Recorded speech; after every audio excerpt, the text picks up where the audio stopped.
আসসালামু আলাইকুম। আপনার সামনে একটি ছোট্ট ভিডিও নিয়ে কিছু আলোচনা করব। আসলে আমরা সাধারণত গাছটা দেখে থাকি মাটিতে কিংবা পুকুর, নদী নালাতে। সেখানে একটি আশ্চর্য বিষয় হলো এই গাছটা বেয়ে উঠেছে দেয়ালের পাড়ে, কোনো মাটি ছাড়া, কোনো পানি ছাড়া। এটি মূলত শিকড় এবং ইটের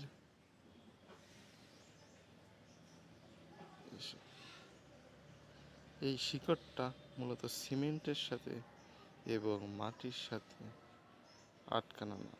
এটি মূলত এক ধরনের শ্যাওলা জাতীয় উদ্ভিদ। আসলে এটি ইটের পাড়ে এটি জন্মে থাকে। আসলে আশ্চর্য বিষয় হলো, আমরা সাধারণত মাটিতে যেগুলো গাছ লাগাই সেগুলো অবশ্যই পানি দিই কিংবা সার দিই। এটি আসলে কোনো সার ছাড়াই এটি জন্ম হয়েছে। আসলে আশ্চর্য বিষয় এই যে আসলে ইটের যে ফাটা এবং এটি সিমেন্ট এবং বালুর মিশ্রণে এটি গাঁথা, সেই গাঁথনির ভাগ দিয়ে এই উদ্ভিদটি জন্ম হয়েছে। আসলে আমরা এই গাছটি চিনি ঔষধি গাছ হিসেবে, যেমন তুলসী পাতা। তুলসী পাতা আসলে মানুষের কাশি হলে এটি খেলে মানুষ রোগ প্রতিরোধের ক্ষমতা ছাড়ায়।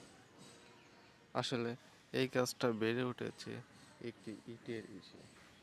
এটি দেখতে পাচ্ছেন, এটি শিকড় এর সাহায্যে এটি আস্তে আস্তে বাড়ছে এবং প্রচুর পরিমাণ ডাল ছাড়িয়েছে। চলুন আমরা একটি ভিডিওটি দেখে আসি এটি কিভাবে এই ইটের ফাঁকার মধ্যে দিয়ে চলে এসেছে। চলুন প্র্যাকটিক্যাল আমরা এই গাছটি সম্পর্কে আরেকটি ভিডিও দেখে আসি। এই যে এইটা হলো প্র্যাকটিক্যালের কিছু চিত্র।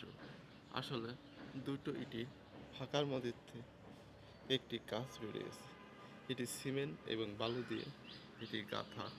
এই গাঁথার ভিতরতে এই উদ্ভিদটি আসলে জন্ম হয়েছে। ওইটি ওষুধি গাছ এবং এটি অন্য গাছ। আসলে ওই তুলসী গাছটি আসলে এইরকম এটি হয়েছে।